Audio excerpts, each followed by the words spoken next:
নমস্কার বন্ধুরা, আজ বানাবো নিরামিষ মশলা পনির। এটা যেমন খেতে সুস্বাদু তেমনি বানানোও খুব সহজ।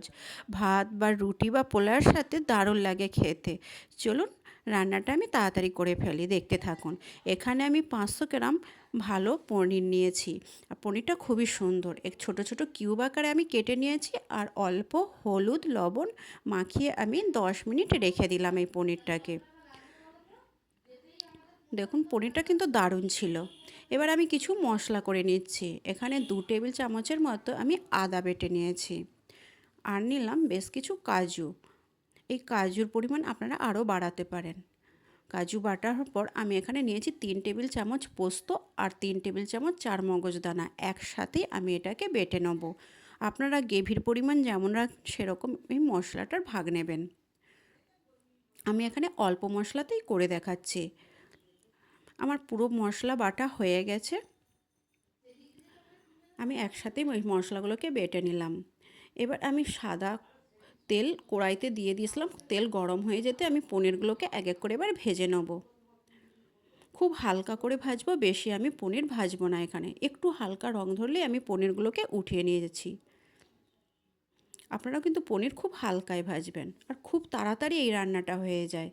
আমি যেভাবে রান্না করছি আপনারা অবশ্যই ট্রাই করবেন, দেখবেন খেতে খুব দারুণ হবে।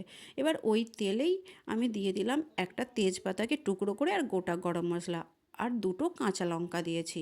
ওখানে দিয়ে দিলাম আদা বাটা। তারপর দিলাম আমি টমেটো কুচানো, 2টো মাঝারি সাইজের টমেটোকে আমি কুচিয়ে নিয়েছি। বেশ কিছুটা নেড়ে চেড়ে নিলাম।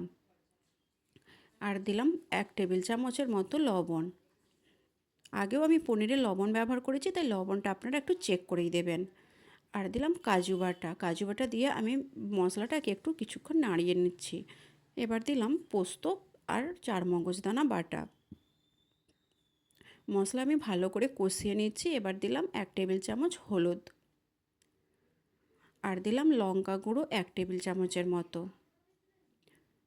আপনারা এই লঙ্কা গুঁড়ো দিতেও পারেন, নাও দিতে পারেন। এবার ভালো করে আমি নাড়িয়ে ওর মধ্যে দিয়ে দিলাম মশলা ধোয়া জল। এবার এই মশলাটাকে আমি ভালো করে কষিয়ে নেব। দিলাম কালারের জন্য একটু লাল লঙ্কার গুঁড়ো। আপনারা এই লাল লঙ্কার গুঁড়োটাও স্কিপ করে যেতে পারেন। মশলা দেখুন খুব সুন্দরভাবে আমি কষিয়ে নিচ্ছি। মশলা থেকে তেল ছেড়ে আসছে। এই সময় আমি দিয়ে দিলাম ওতে জল। পরিমাণ মতো আমি জল দিলাম। এবার জল ফুটে আসলেই দিয়ে দিলাম ওতে পনির। সমস্ত পনিরগুলোই আমি ওতে দিয়ে দিলাম।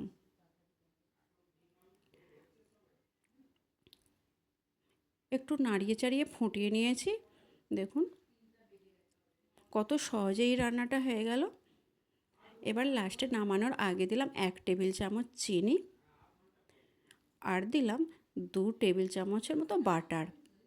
আপনারা বাটার বদলে ঘিও ব্যবহার করতে পারেন। আমি এই রকম অবস্থাতেই এবার নামিয়ে নেব।